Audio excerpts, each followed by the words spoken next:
Welcome back to another podcast episode.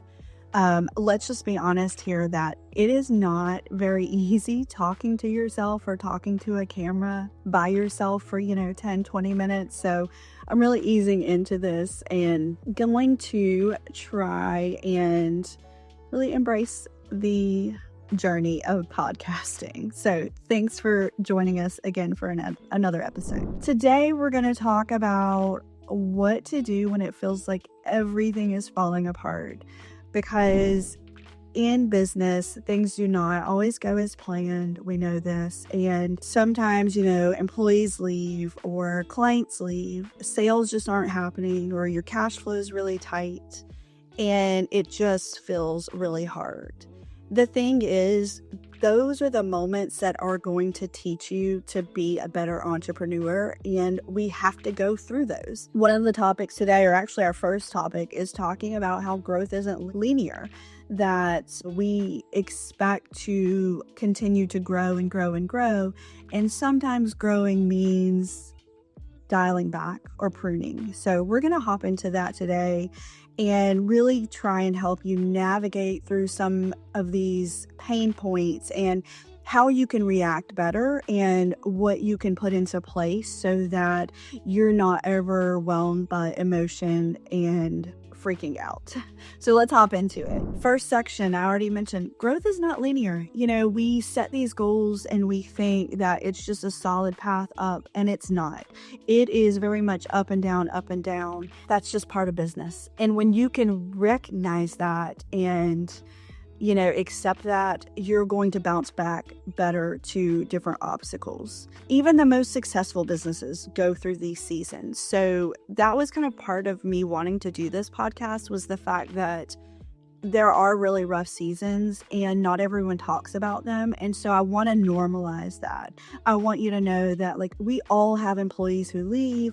We all have clients who leave. We've all probably been through cash flow tightness and how to overcome that. And so just recognizing that when something happens and it's a setback, you need to figure out how's the best way to react to that instead of becoming overwhelmed. I'll give you a prime example. Here at Align CPA, we recently had an employee who unexpectedly left, and there was a moment of freak out of what the hell do we do now?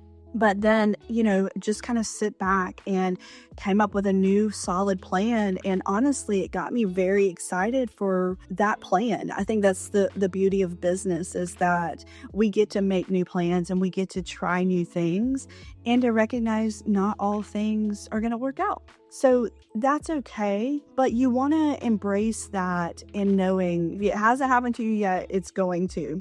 So we're going to step back and say, how do we react to this? But I want you to see it as really a natural cycle of growth. And then ask yourself, this is your actionable tip, because this has helped me so much, is saying, what is this phase preparing me for? Whatever you're going through or whatever you're trying to fix, this is going to prepare you for a new level. And so that is what you want.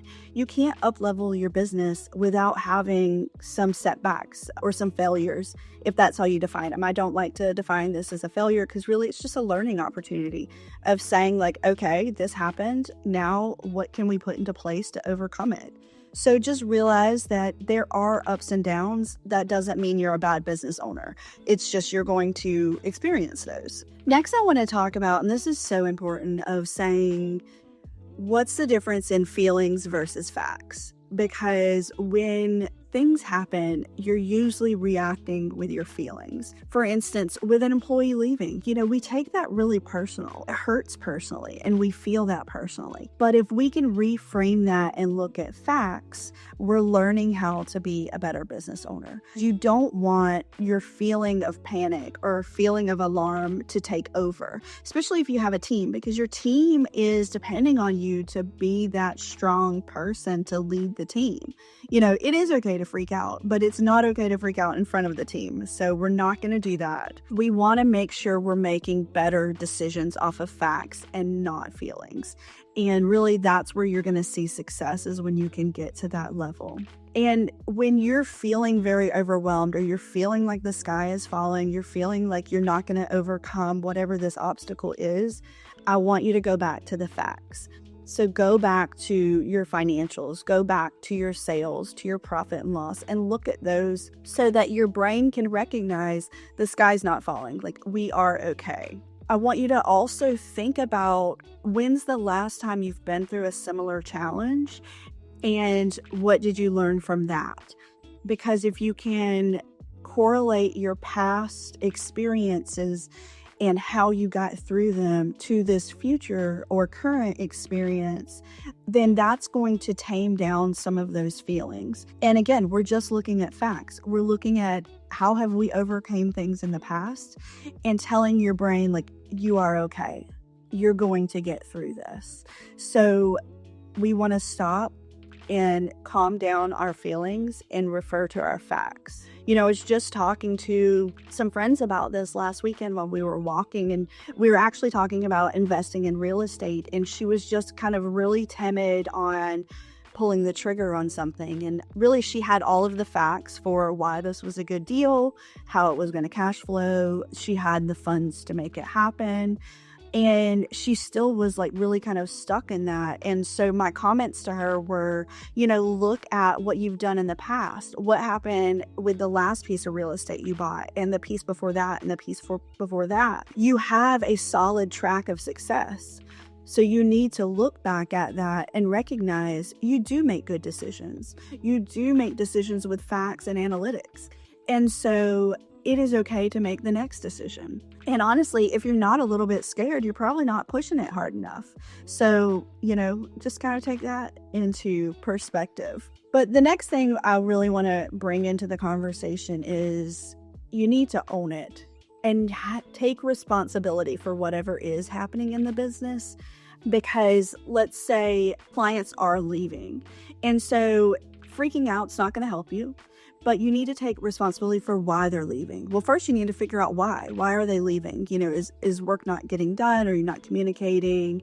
Price is too high? Like, what is it? Figure out why they're leaving and then fix it. But before you can do any of that, you have to take responsibility for what is going on. We're not going to play the blame game. We're not going to put that on other people. We're not going to put that on software. Like, we're going to own that. Because even if this is not something that we did directly, it is our responsibility to improve it and make sure it doesn't happen again. So if, employees are leaving, you're going to want to say, why is this happening? Did I hire the wrong person? Did I not onboard them well? Did they not fit with our culture? What is it that they're leaving? Sometimes you'll find that people are leaving for a really good reason. Maybe they shouldn't have been on the bus to begin with. Other times you'll find that you lost a really good team player, but there's something you could have done about it. So now we're going to recognize what that thing is and kind of step back and put that into place so it doesn't happen again. That's really the key to all of this. Is it's not about not making mistakes or not making bad decisions. It's about learning from them. And then also recognizing, one of the things I say around the office all the time is we're either winning or we're learning. Like, there's no failure here. I guess there is, but there's only failure when you are doing the same mistake over and over.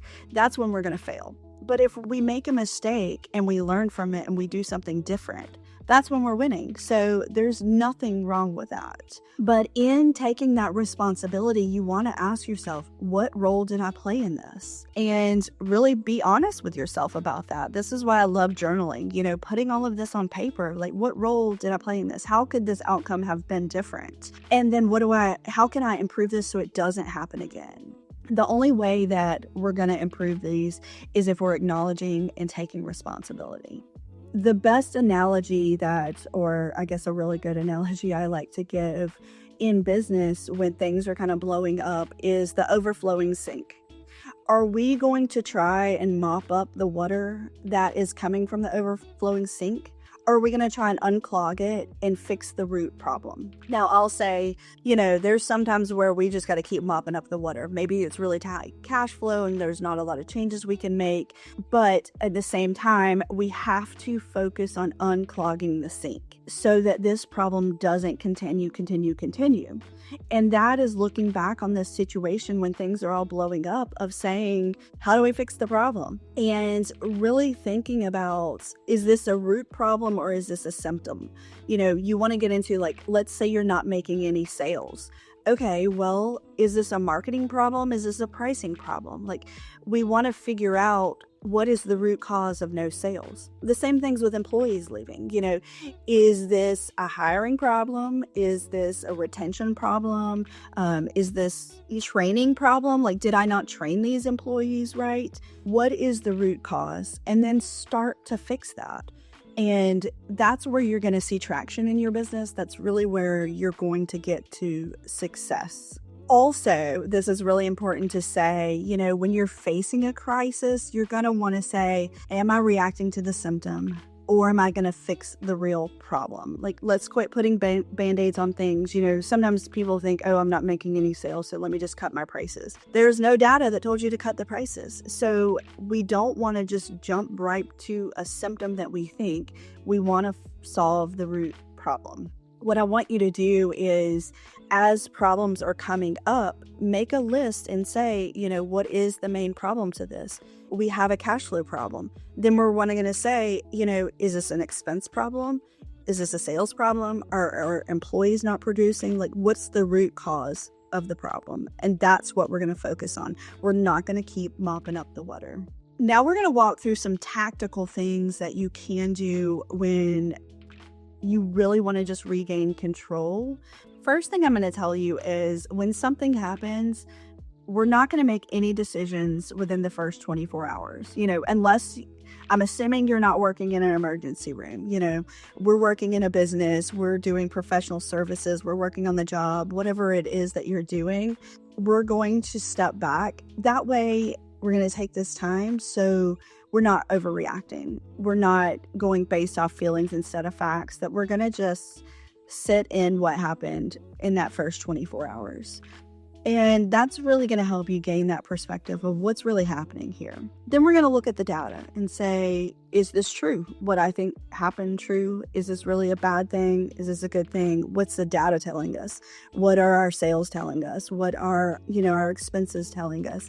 Whatever the problem is, go back to the real data underneath that and figure out, is this temporary? Is this long-term? Is this something that needs my attention? And then we're just going to focus on what we can control. If you have, let's say your issue is clients are leaving, we can't control that that's already happened, but we can control going forward. We can control the deliverable we're providing, the service we're providing.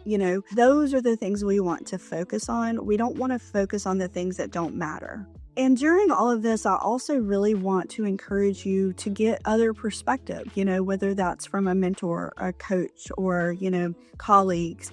Get their perspective on what's happening, because sometimes we're so in the middle of chaos that we can't see through the woods and we're blinded by that. Whereas others around us or others who know us well or know our business, they can give us a different perspective than what we have ourselves. All right, so we really got through that, and that was a lot of stuff to kind of throw at you, but I want you to see that every single business owner is going to go through some hard things, and hard is different for everyone.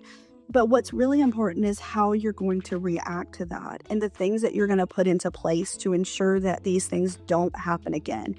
That's what's going to help you be a stronger business owner. So in this episode, I hope that you really just see that every business owner goes through things that are hard, and you're going to continue to go through hard things. That's the thing with upleveling. You're getting to a new level that you haven't been before, and you're going to have to start making decisions you haven't made before. But I hope that I've given you some tools today to really help you work through those, and just to recognize growth is not linear. We're going to have problems, But the key here is we're going to take responsibility and we're going to react with facts. We're going to learn from this so that we are a better business owner and we're just one step closer to success.